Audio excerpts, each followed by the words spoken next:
So I'm joined now by Bryan Gunn, former Norwich Aberdeen goalkeeper. How are you today, Bryan? Yes, very good. Yeah, thanks for reminding me of my former glories at Aberdeen and Norwich City. They keep coming back, especially with the newfound Twitter. There seems to be a lot of fans out there that have great memories of those eras, and it's nice to be part of two successful clubs. And we haven't heard much of you since you were sacked by Norwich as manager. What are you doing at the moment? Well, for the last 2.5 years I've been working with a company called S Sports and Entertainment.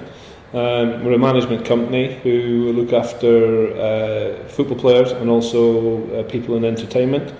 And we're based in offices in Lymm in Cheshire. And I look after the youth department in terms of scouting the top young talent in the country, and then recommending them to the agents that work for S, like Paul Stretford and Kenneth Shepherd, and hopefully we can be a part of their future and help them recommend the pathway to success. Really, it's a very interesting job. It's kept me involved with football.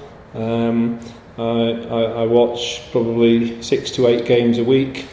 Whether there's a football match, I'll be standing on the side of the pitch in the hope of, I think the ultimate job within this company is we've got players like Wayne Rooney, Tim Krul, Kasper Schmeichel, James Perch, and my job is to go out and find the next players like this. Might be very difficult to find another Wayne Rooney, but you've got to keep working and keep focused and hope that you can find players that will eventually get to the level of playing in the Premiership. And you talked about the notable players that you've got with the agency. Are there any that, like you've brought through, that are progressing well, that could end up being in that position? Well, we've in the last couple of years we've signed. My son Angus Gunn is one of the players that's attached to the agency.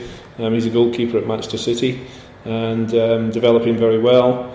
We've got another young player called Cameron Brannigan, who's just signed a professional contract at Liverpool.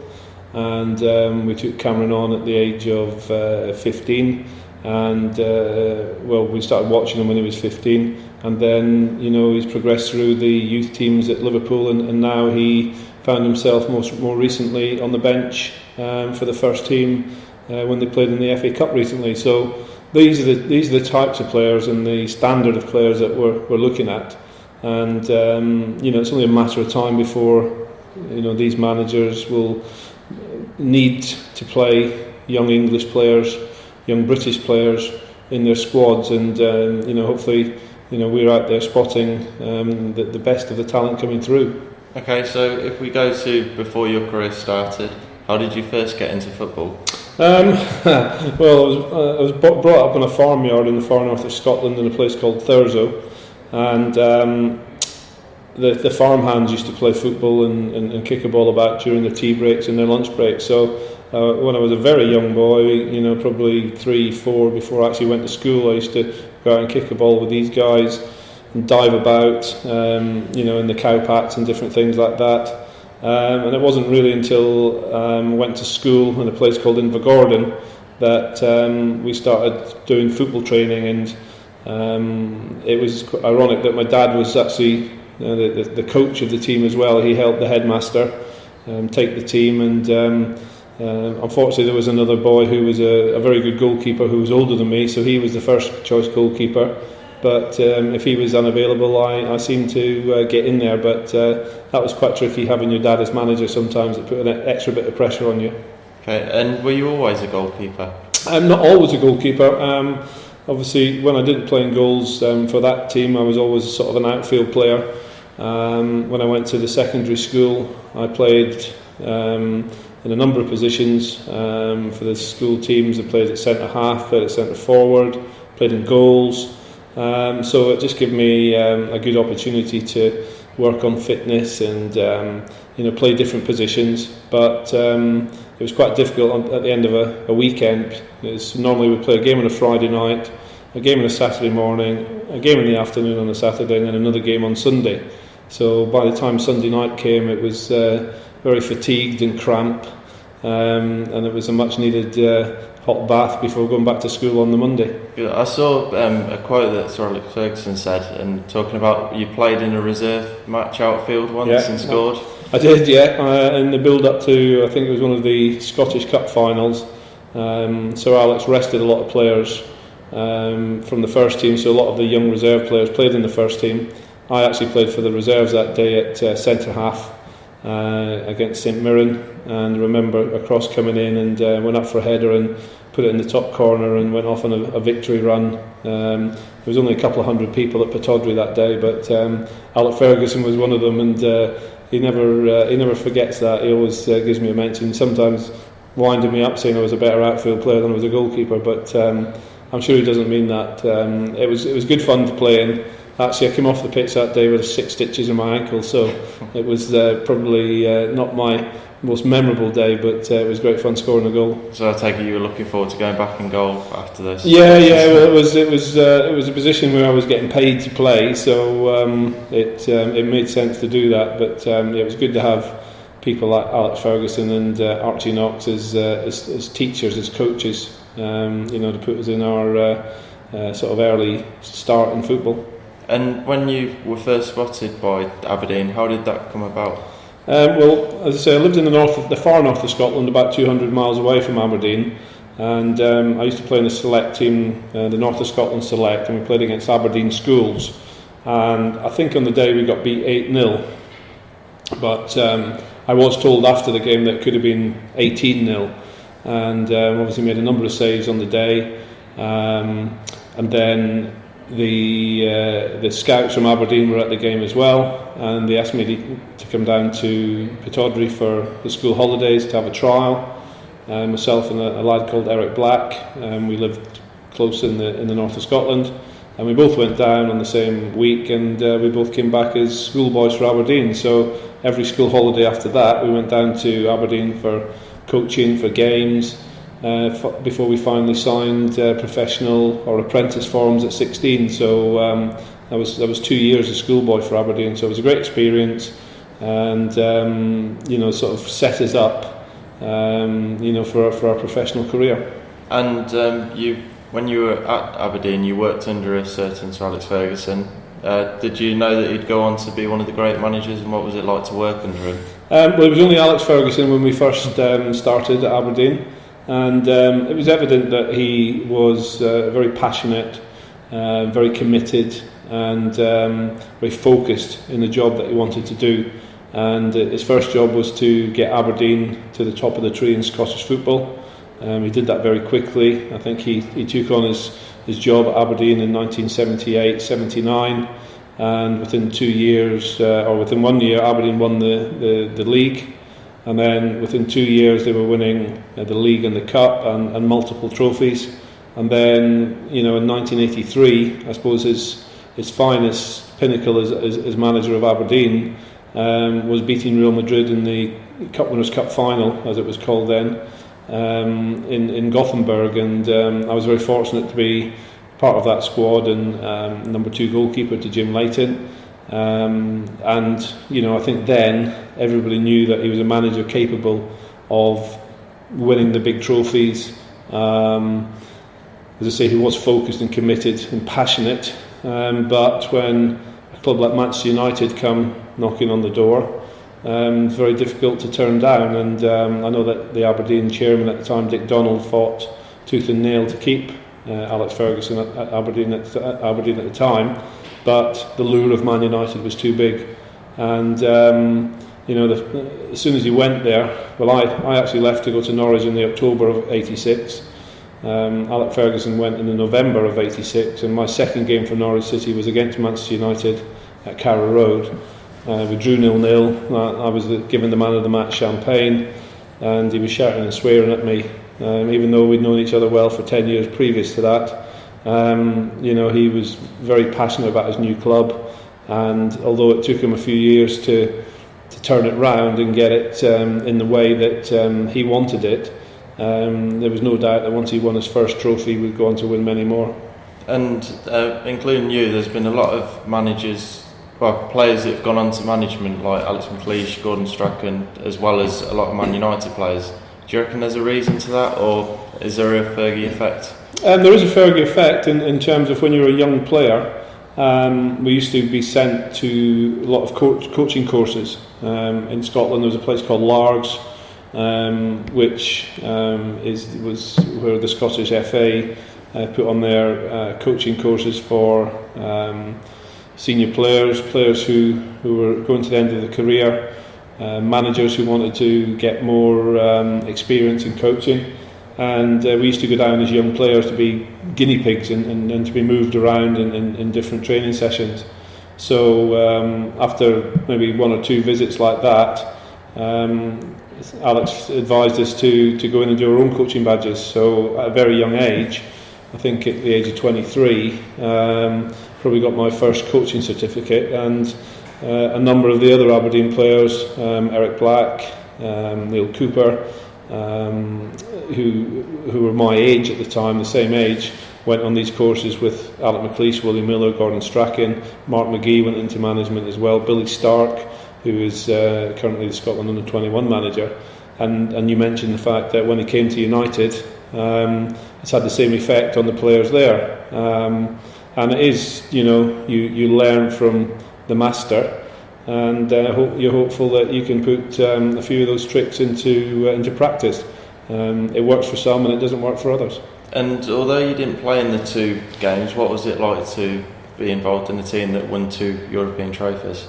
Well, I mean, the Aberdeen was sort of provincial club, even in Scotland at the time. So when the likes of Bayern Munich or Real Madrid or the more established teams of Europe drew against Aberdeen, I think they certainly took them too lightly. And Aberdeen went in there, with no big expectations, but with the knowledge that if they played to the best of their ability with the players that we had in the team, we could achieve a result. And that was something that Alex Ferguson made us believe.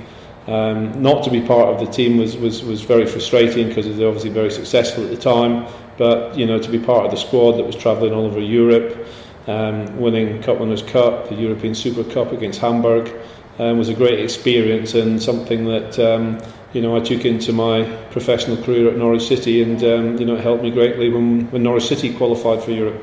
And you didn't play that many times over your 6 years at Aberdeen. Do you think that not playing regularly was frustrating, or was it good to play with the best players around at the time? Well, I was training and playing with the best players in Scotland, and I was also the Scotland under-21 goalkeeper. I was learning from Scotland's number 1 goalkeeper, so Jim Layton and I had a great relationship, both professionally and off the field. We did a lot together. We played golf. We had meals out together. So we had a great relationship, but we worked really hard together. And even though I didn't play that many games for Aberdeen, it was a great learning time for me. Watching a team prepare for the highest level. Obviously, there came a time when I was 22 that I felt that I needed to move away from Aberdeen to get my own opportunity as a number 1. Alex Ferguson asked me to stay on for 1 more year, and then he would help me find a club, and he was true to his word. I stayed another year, probably played most of my games in the final year as well. I think I played 11 games in my final year at Aberdeen. He did ask me if I was sure I wanted to leave. I still don't know to this day whether he meant that he would take me to Manchester United when he was going the month after, or he knew that Jim Layton would move on and then there would be a chance for me at Aberdeen. But I made the decision to move to Norwich City, which, as I say, Alex Ferguson helped me with. He organised Ken Brown, the manager of Norwich City at the time, to come and watch me. He recommended me very highly. Even sorted out my first contract for me. So I've got a lot to thank him for, and it was a great time for me at Aberdeen, great memories. And as I say, with the likes of Twitter and reunions, people looking back and celebrating the great days of Aberdeen and Scottish football, it's always nice to remember in that way. And you joined Norwich in '86. and you finished 5th in your first career with the club. Yeah. How important was it to get off to the right start? Very important, because I was a Scottish goalkeeper, and Jimmy Greaves and Ian St John used to sit in their Saturday morning show, and obviously Ian St John was a true Scotsman and protected Scottish goalkeepers in the best way he could, but Jimmy Greaves was always there if he'd seen any mistakes on television during the week, or they'd always be featured in the programme or mentioned in the programme. So there was a little bit of pressure coming down as a young Scottish goalkeeper, but I was joining a club, Norwich City, who'd just been promoted from Division 2, as it was in the time, into League 1, which the top league was called, and they surprised a lot of people. I joined in the October, went straight into the team, and we had a great run of games, and we finished 5th that season, which was very important to me, because Alec Ferguson said to me, he said, make sure you set your sights high when you move to England. He said to me that I was a top 6 goalkeeper. I don't think he meant a top 6 goalkeeper with Norwich City. He might have meant with the likes of Manchester United, Chelsea, Tottenham, Arsenal, teams that were flying high at that time, and he probably didn't expect Norwich City to be successful as they were in the following year. So he was right in what he said. I was a top 6 goalkeeper, because we finished 5th in the first year, and then obviously in preceding seasons we achieved greater heights as well. And in '92, the new Premiership format started. What was the change like, and how did it feel to be part of that? I think the change was the exposure, the press interest, obviously more TV cameras turning up at grounds, the change of fixtures from Saturdays to Monday nights, to Sunday afternoons.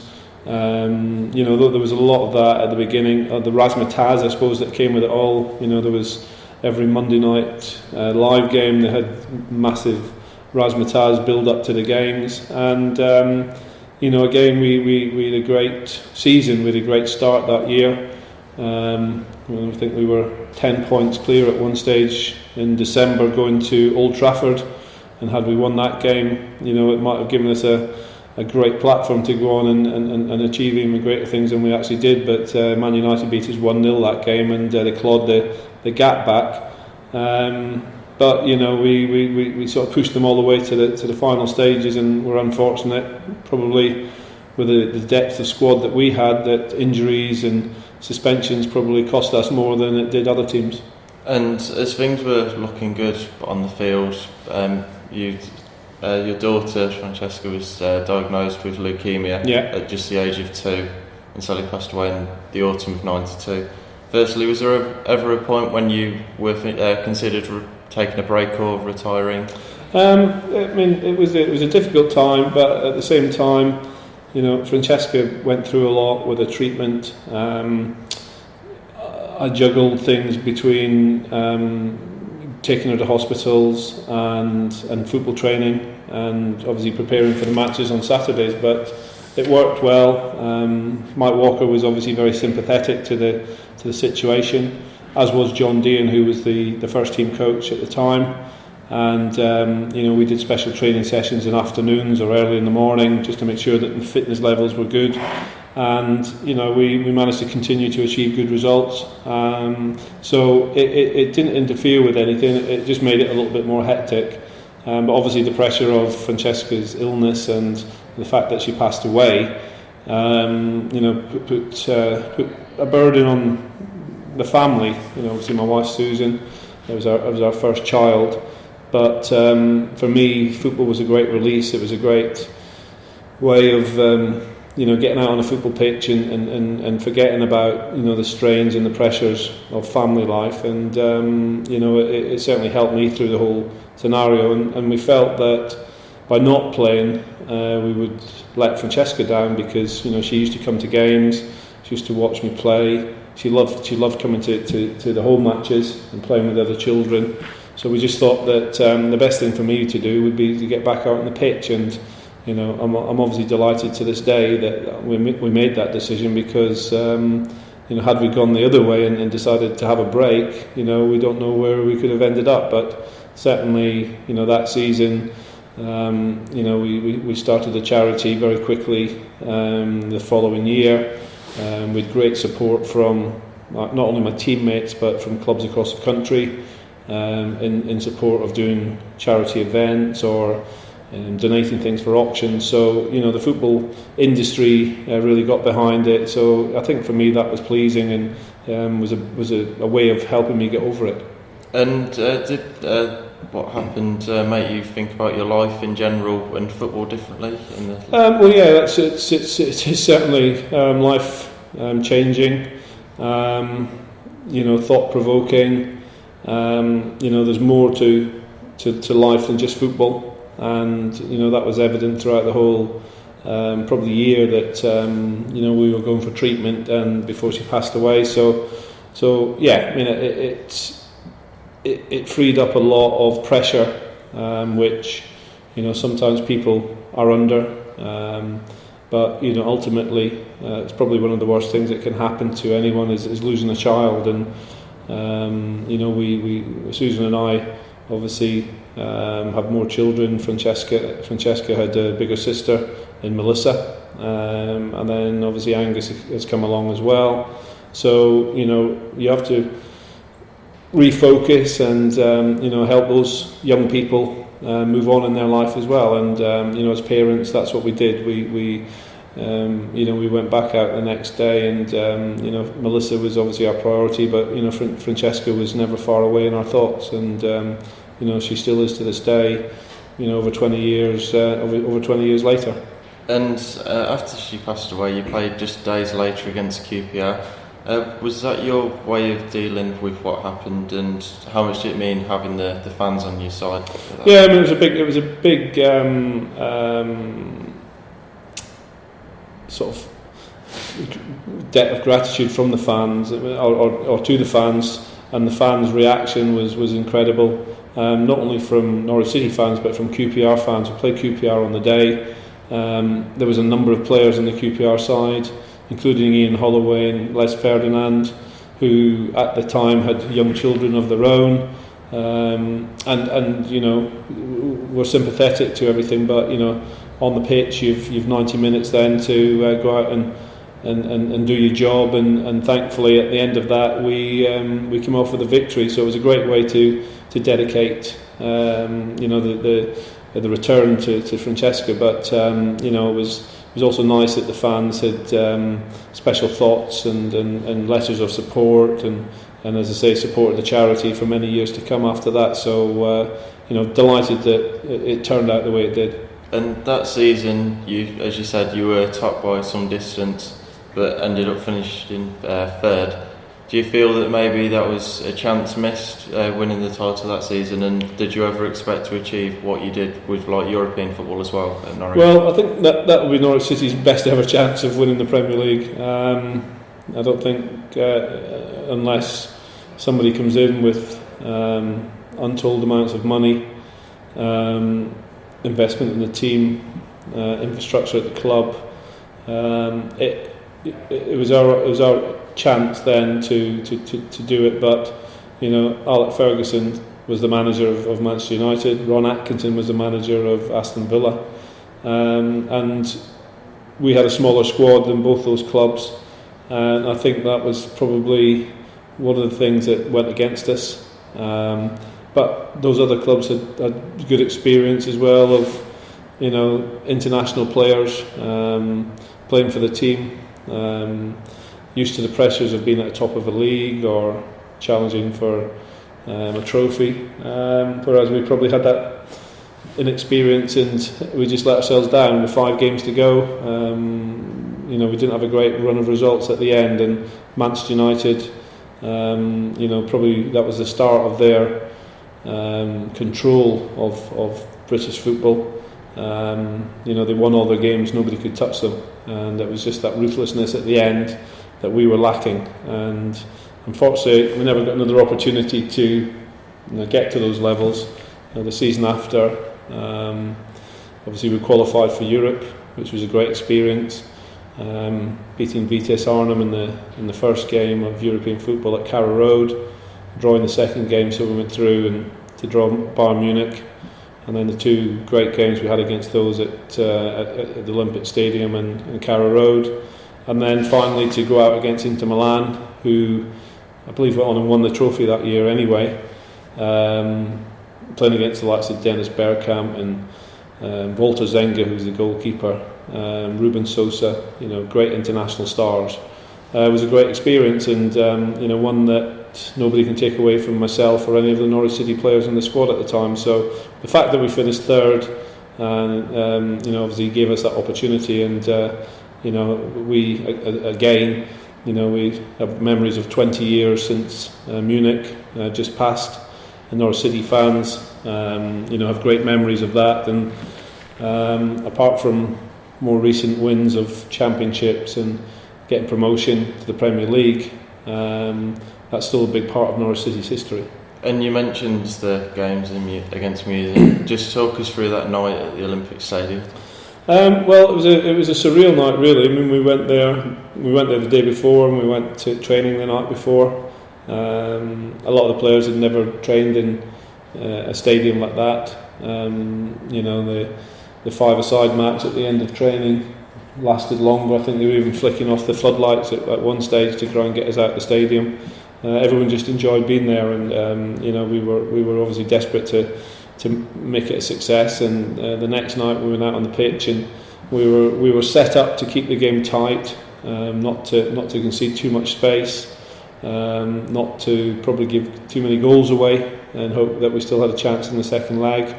And then, lo and behold, we go and score 2 goals in the first 20 minutes and change the course of the game. And I think we had a couple of other opportunities in the match, but for the rest of the game, then we were penned in by Bayern Munich, and a great defensive performance. And I managed to pull off a few saves, and we got out of the Olympic Stadium as 2-1 victors. And up until recently, it was only Arsenal who went there and stole our mantle of being the only British club to win in Munich. They actually won in the new stadium, the Allianz Arena. We're the only British team to have won in the Olympic Stadium, and obviously they moved stadium now, so we've still got a bit of a record there to keep. And you went through, so that's a difference as well, I suppose. Yes, that's right. Yeah, we went through after a 1-1 draw at Carrow Road. A tough game against them again. I think they came to Carrow Road and scored after 4 minutes, which evened the scores up at the time. We'd scored 2 away goals, but we got a goal back in the second half through Jerry Goss, and it made it a tense finish. And thankfully the fans were right behind us at Carrow Road, and saw us through to the next round. And there were some big characters in that Norwich dressing room. What was it like being a part of that? Well, yeah, I mean, it was great being, as you say, great characters in there. A lot of us had grown up together. When I joined the club in '86, the likes of Mark Bowen, Ian Crook, Ian Butterworth, Ian Culverhouse, we'd all joined around the same time, and that was I suppose the backbone of the team that saw us right through to '93 and those great European nights. And younger players like Rule Fox had come through, Chris Sutton had come through the ranks. People bought into the club like Mark Robbins, Rob Newman came in and played in that game, Spencer Pryor. So there was lots of experience in there, and people with, we'd grown up together, we were friends, with families who'd mixed well together. So it was a great camaraderie about Norwich City at the time. And that helped us with all of our success. Okay, and you left Norwich in '98. Do you feel you left at the right time? Yeah, I mean, I was getting older in my career. I was 35, and Mike Walker was looking to play a younger team. I think the finances at Norwich City at the time as well were, and I was one of the highest paid players. So again, I think behind the scene there was a pressure to reduce the wage bill, and I left the club on my own wishes. I went to Hibernian, where my old Aberdeen teammate Alec McLeish was the manager, and enjoyed my football for 12 games. Unfortunately, Hibernian were at the bottom of the league at the time, but the plan was to go there for 2 years and help the club back into the Premier League.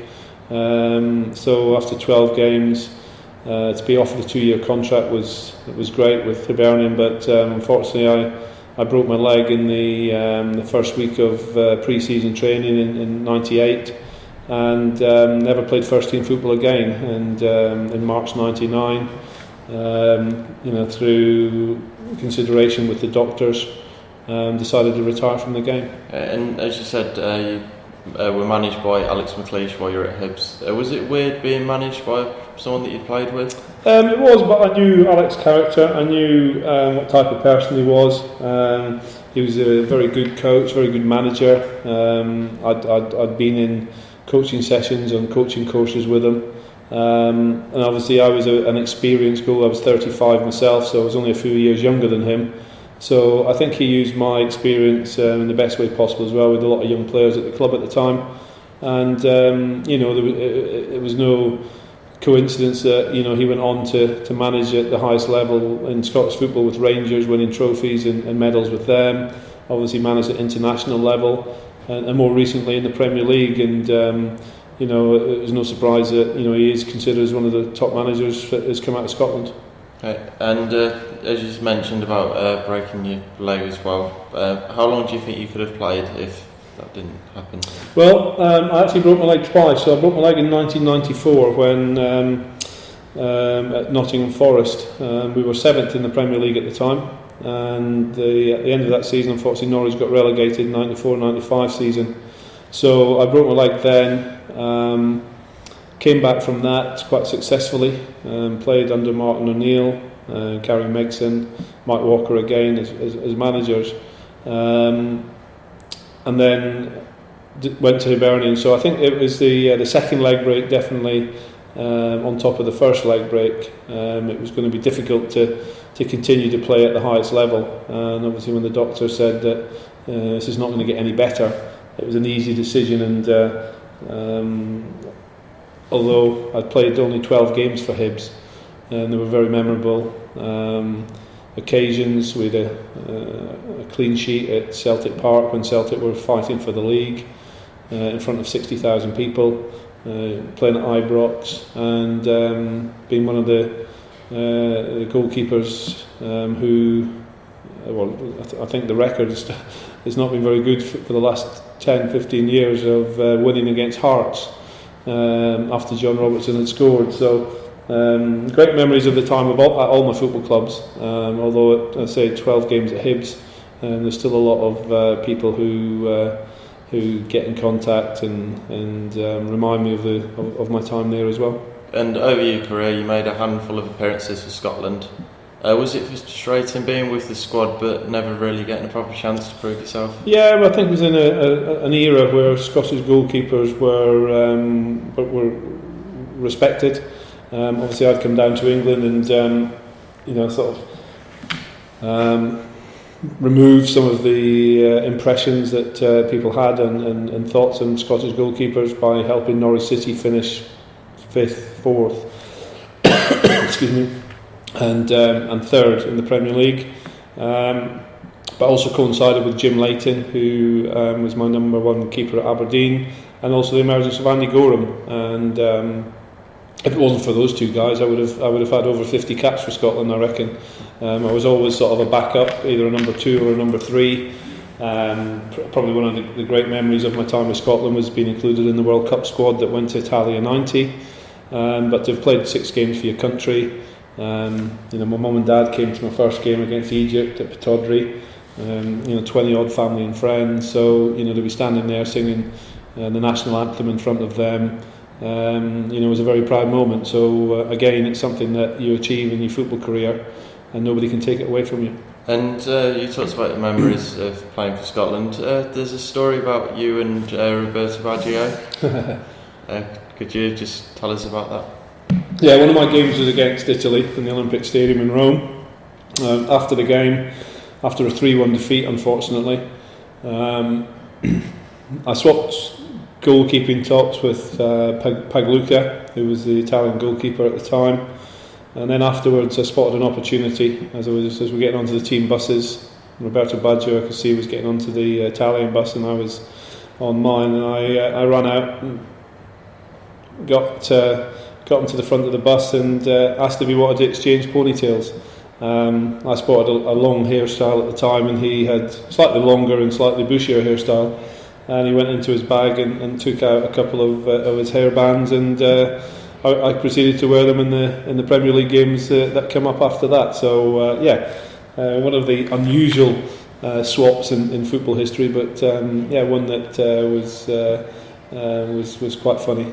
Okay, and then after your career, after you retired, you literally took on every role at Norwich. Did it working behind the scenes help you when you eventually became number one? I'm sure it did, and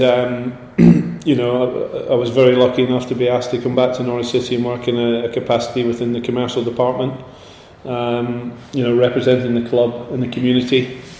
It was probably very, very forward thinking of Norwich City at the time. A lot of football clubs do it now with former players, make them ambassadors or presidents or the like. But Norwich City, thought about this back in the 90s, and my role was to promote the club in the community and with the local businesses, and also work on a match day, hosting sponsors. I reintroduced the ex-players coming back to the club, which had not happened for a long while, and I used their fame and experience at Norwich City as well, and really got a good backroom team behind the scenes, and worked with the managers at the time. Nigel Worthington was Brian Hamilton, Bruce Rioch, all great to work with. And very helpful to the commercial department. Understood the needs for the players to integrate with the community.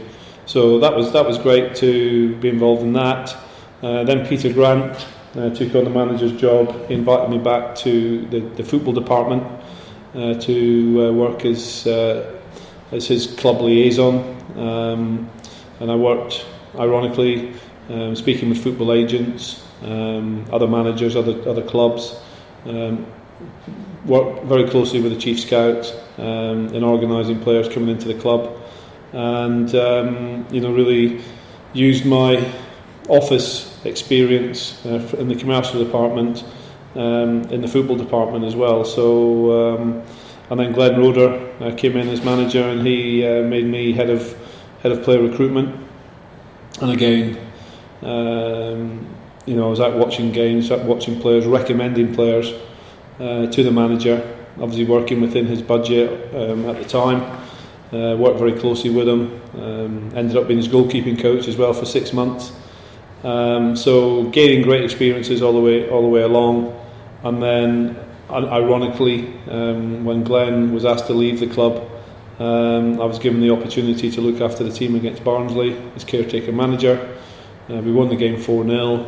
I knew the club were recruiting a new manager very quickly the next week, and I decided, after chatting with family and friends and ex-teammates and people who I'd want to work in a backroom with me, a backroom team, that I'd like to take the job on.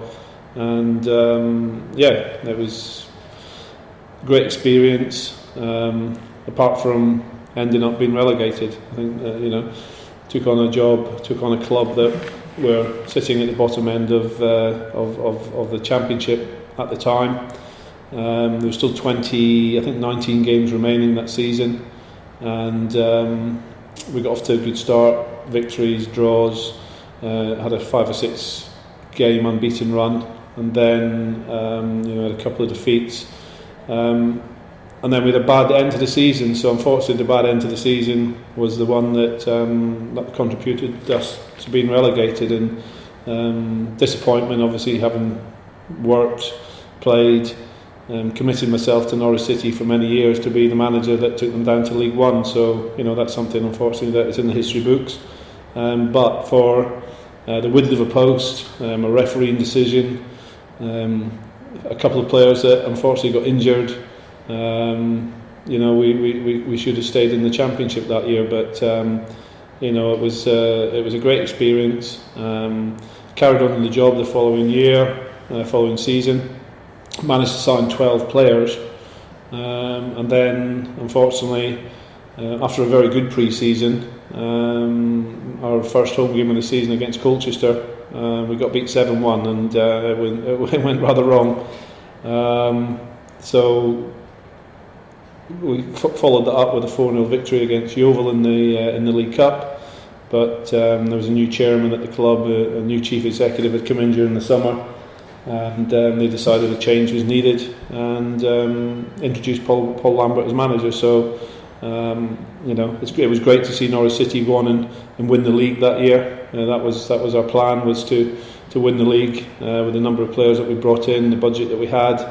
We were always that was the ambition. To get back to the Championship as quickly, but for them to do back-to-back promotions was absolutely fantastic, and I'm delighted that Norwich City are still sitting in the Premier League to this day. And you talked about the 7-1 defeat to Colchester. Do you feel that you should have got more time after that result? I know you played the game against Yeovil afterwards, but possibly. It's one of those things that it's an embarrassing result.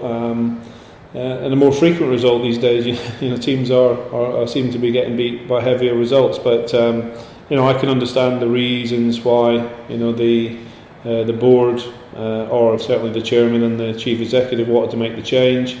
And I can't really argue with it, because on that change they achieved success and got back to the Premier League. So obviously I'm disappointed with the way it happened and the way I was treated.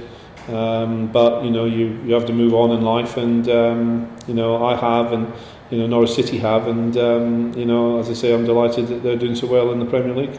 And you talked about their back-to-back promotions. Do you believe that you could have achieved that if you were still manager? Difficult to do that. I would have hoped to. I think that's probably one of the answers. Given the support of the directors, you would have built up the squads. In a way that you could have got them playing good football, ambitious, hard to beat, all things that Paul Lambert managed to achieve, and it's difficult to say, but unfortunately that opportunity wasn't given to me, wasn't followed through. So all I say is well done to Norwich City, and I hope even at the end of this season, they end up getting enough points to stay in the Premier League. And as a Birmingham City fan myself, they've got quite a lot of links with Norwich at the moment. You gave Tom Adeyemi his debut. Mm-hmm. He's doing very well for Birmingham at the moment. And how far do you think he can go? Yeah, Tom can go wherever he wants in the game. His attitude is refreshing. He's a great athlete, a man of many other talents, of just not only being a football player but being very academic, being a great sportsman, cricket and other sports. But obviously his athleticism, his physique in the modern game will help him go a long way. And if he can steer away from injuries, I'm sure that he'll be a Premier League player, whether that be with Birmingham City or he's given the opportunity elsewhere. But certainly he's got all the tools that you need in the modern game to be successful. But yeah, Tom was refreshing when he went into the team, and it's good to see him still doing well in his career. Yeah, I think they've definitely missed him in the last few weeks since he's been injured. But in not this summer but the summer before, Chris Hughton took charge. He came in from Birmingham. How do you think he's done, and would you say he's under pressure at the moment? Well, all managers are under pressure depending on the sequence of results they get, and Chris's recent results haven't been as consistent as the same period last year. Norwich City were on a 10-game unbeaten run last year, which really cemented their place in the Premier League.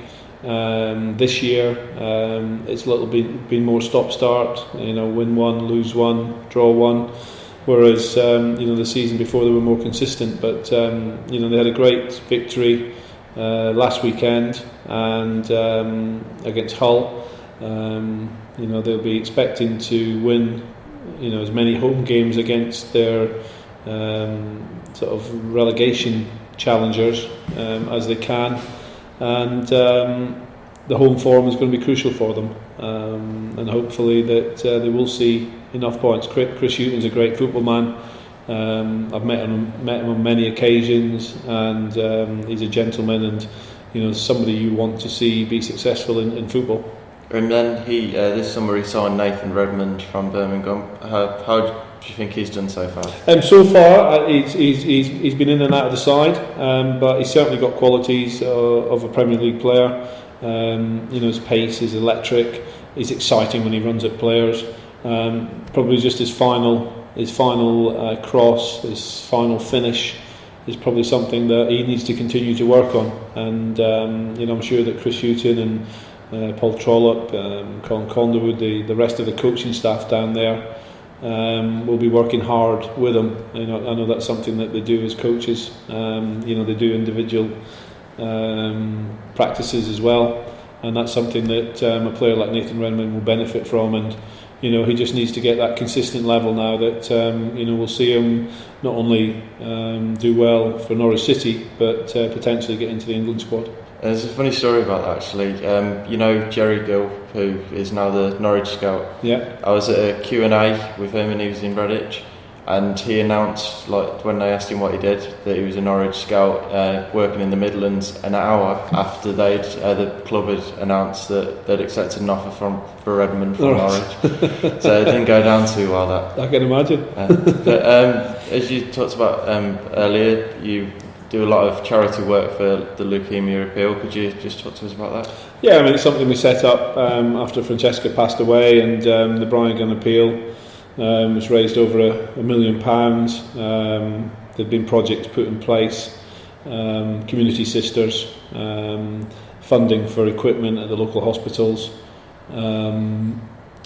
parent support telephone lines. It's a very difficult time for parents when they find out about their child being ill.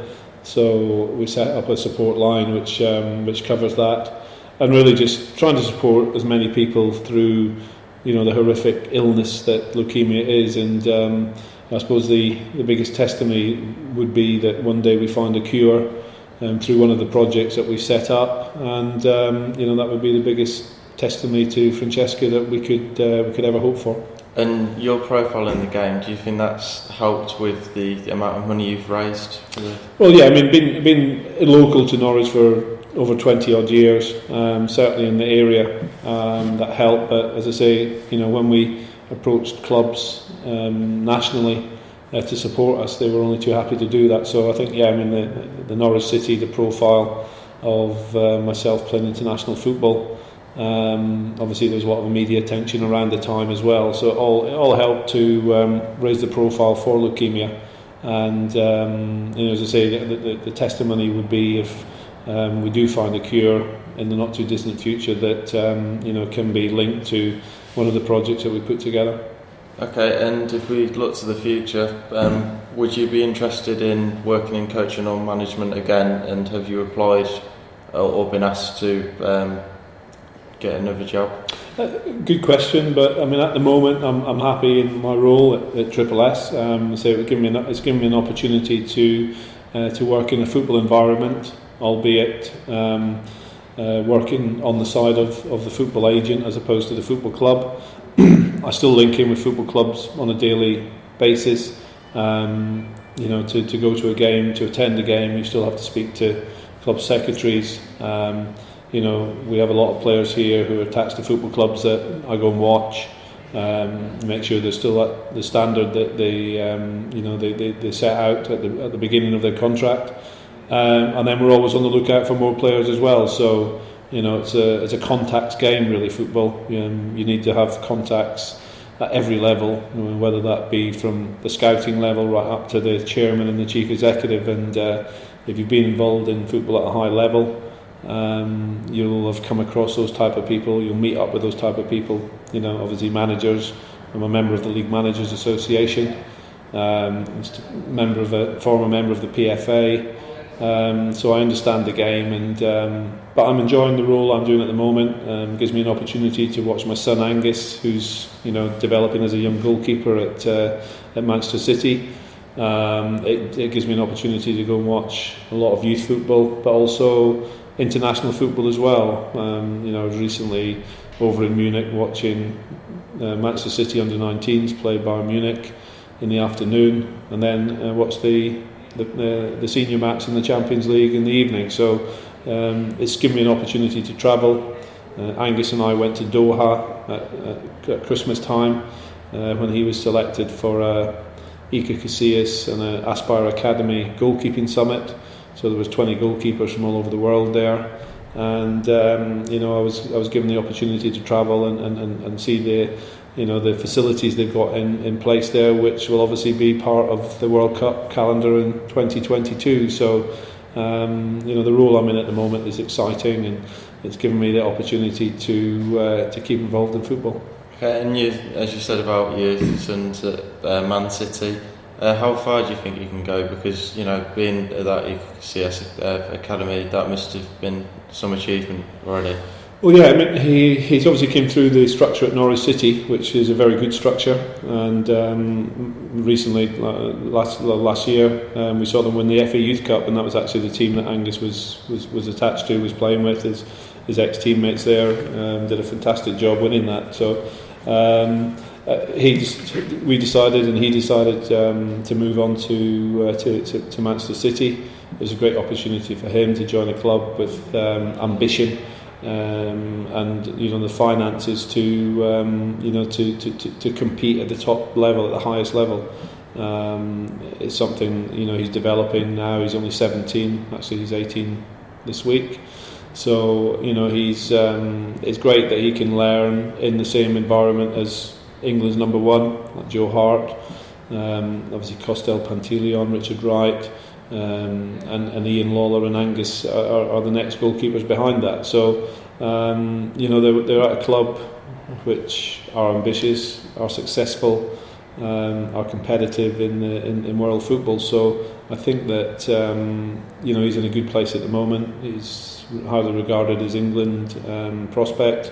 It was actually England who chose him to go to Qatar, to Doha, to compete in the Iker Casillas summit. So he's got a great opportunity and a great chance of developing, but he needs to keep focused. He needs to keep clear of injury. He needs to work really hard at his game, and I'm sure he has that. He's got a great mentality, and he's got a great passion for the game. So I hope that he can go all the way. And how much advice have you given him? I tend to give him advice, but obviously he relies on the goalkeeping coaches at Manchester City, and to have too many different voices in his head is something that I disagree with. So I give him advice when he needs it. If I spot anything in a game, I mention it, but it's not constant. Hopefully it's good advice, it's proper advice, it's experience. Having been through a lot of what he's gone through myself, hopefully it'll be the right advice, and it'll be up to him to decide who he actually listens to. But I think he understands that I've got a good knowledge of the game, and he's receptive to that. And a moment which must have been very disappointing for you. Angus picked England over Scotland. How disappointed were you? Fairly disappointed, but not giving up on the opportunity yet. I mean, he has played for England at under 16, under 17, under 18 level, and I think until under 21 in a championship match. You can still change allegiances or change your country. So who knows? He might decide in the near future to do that. But he enjoys his football.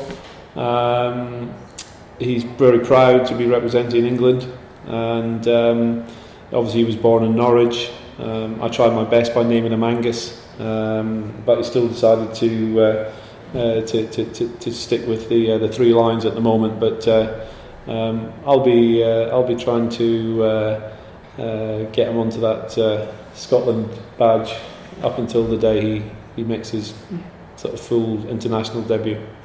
And just the last thing to talk about, what was this thing about trying to headbutt the bar? I think it was just something I picked up as a youngster, running towards the goal, just maybe nodding my head towards it. When I went to Norwich City, obviously big crowds behind each of the goals at Norwich City, both home ends, and they just picked up on it. They made a sort of a little bit of a theme of it, roaring me on to the goal mouth, and then I'd make out as if it was a headbutt. And thankfully, I only headbutted it once. I wouldn't advise any young goalkeeper or any senior goalkeeper to actually headbutt the crossbar. It's made of metal. I actually only clipped it the day I touched it, and I had stars and floating around in my head for the next hour. So it's not something to recommend to goalkeepers to do, but it certainly got the fans up for the game, and something I'm remembered for. Okay, well, I'd just like to say thanks for your time, and we're going to put the podcast on the website after. So no problem. Thank you, Ollie.